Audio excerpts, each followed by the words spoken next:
Good morning and welcome to The Art of Composition. Thanks for joining me today. I thought I would look at a Thomas Kegler painting, and I talk a lot about Thomas Kegler on my website because he uses the harmonic armature heavily in his work, and I think this is a good example to demonstrate that. I'm not going to draw the grid out. I'm just going to bring up the image with the grid on it, so save a little bit of time today. All right, so this is the painting with the harmonic armature drawn on it. What I'm going to do is I'm going to outline in yellow some of the things that really stand out to me when it comes to this. And as I've talked about before, the artist can use the armature to frame in their subject by using the diagonal lines and create divisions wherever two or more diagonal lines intersect.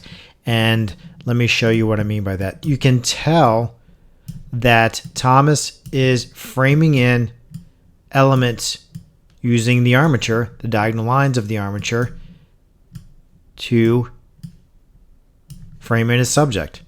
You can tell what he's doing here. He's outlining the flower petals, and then you have a division right here, which encloses this area there. You have another one right here because you have two or more diagonal lines intersecting, and he's framing in that element right there. You also have this diagonal line being played out, or runs along this petal there. You have this diagonal line being played out here. And then you also have a division right here, encloses this top area there. You also have a dominant horizontal line here, and I'll show you how he's getting that.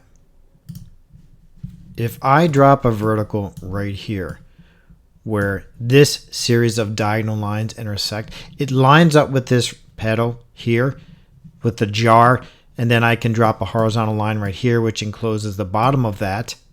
But when I drop that vertical, it crosses this diagonal line there, and it gives me my dominant horizontal line right here, where those two lines intersect. And from that point, I can then drop the other vertical right here, where this diagonal line meets that horizontal, and it encloses the left-hand side of that vase that's holding the flowers.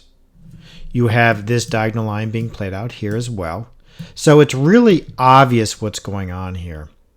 I don't have to point out every single division because you can get a good idea how the artist is framing in their subject using the diagonal lines and creating dominant divisions. That's going to be it for today. Thanks for joining me. I appreciate it, as always.